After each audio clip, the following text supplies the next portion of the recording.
అందరికీ నమస్కారం. నేను మీ హోగ డాక్టర్ బొమ్మరవి. అందరికీ హోలీ పండుగ శుభాకాంక్షలు. ఈ హోలీ పండుగ సందర్భంగా కొన్ని చిన్న చిన్న జాగ్రత్తలు తప్పకుండా తీసుకోవాలి. ముఖ్యంగా చిన్న పిల్లల కోసం. ఎందుకంటే ఈ రంగులు వాడుతున్నప్పుడు ఈకో ఫ్రెండ్లీ కలర్స్ ఏం కాదు. కానీ కొన్ని స్ట్రాంగ్‌గా కెమికల్స్ కలిపి ఈ రంగులు తయారు చేస్తున్నారు. వాటి వలన స్కిన్ ప్రాబ్లమ్ చాలా వస్తుంది.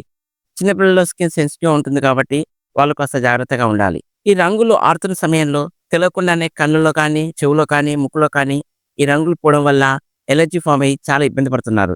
కావున జాగ్రత్తగా ఆడడం మంచిది. కొంతమంది మత్తు సేవించి ఈ హోలీ పండుగ చేసుకుంటుంటారు. వారు తెలియకుండానే చాలా ఇబ్బంది పడుతుంటారు. ఈ మత్తులో కూడా వాహనాలు నడిపి ద్విచక్రాలను నడుపుతూ ప్రమాదానికి గురవుతున్నారు. దయచేసి మత్తు సేవించి వాహనాలు నడపకండి. ఇంకోటి ఏం విషయం ఏంటంటే హోలీ ఆడిన తర్వాత చెరువులో కానీ, బావిలో కానీ, కెనాల్‌లో కానీ దీనికి స్నానాలు చేస్తుంటారు. కానీ మత్తు వదలకుండా ఉండడం వల్ల తెలియకుండానే ఎస్పెషల్ డెత్ అవుతుంది. దయచేసి మత్తులో ఉండి చెరువులో దిగకండి. ఇటువంటి స్కిన్ ఇన్ఫెక్షన్స్ రాకుండా హోమియోపతిక్ మందు బెల్లోనా ఏసుకోవడం వల్ల స్కిన్ ర్యాషెస్ రాకుండా కాపాడుతుంది.